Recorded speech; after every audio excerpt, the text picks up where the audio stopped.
Welcome to our channel. Today we how to authorize Slack SSO and two-factor authentication for Workspace safety step by step clearly. To begin, log into your Slack Workspace using your administrator account. Navigate to the Workspace administration page. Locate the settings option in the left-hand sidebar.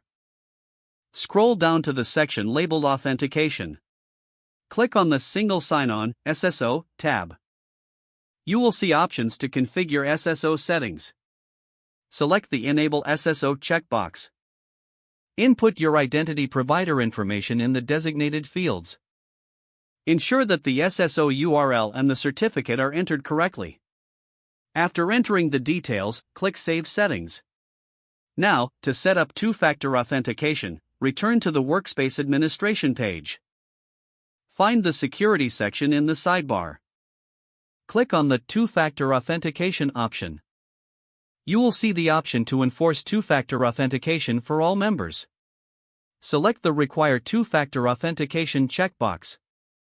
Choose your preferred method for two-factor authentication. Options typically include using a mobile app or SMS. Once selected, click Save Changes. Notify your Workspace members about the changes in authentication requirements. Instruct them to set up their two-factor authentication upon their next login. Remind them of the importance of keeping their authentication app updated. Now, review your settings to ensure everything is properly configured. Check that SSO is functioning correctly by logging out and then back in.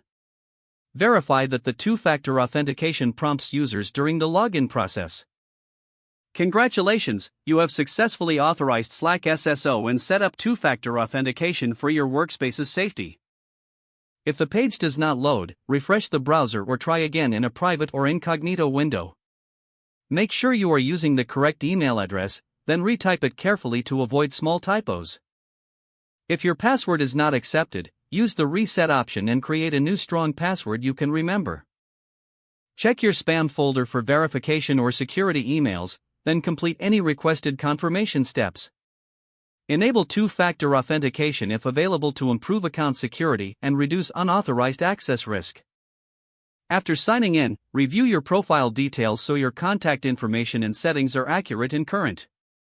Don't forget to like this video and subscribe to our channel for more step-by-step tech guides.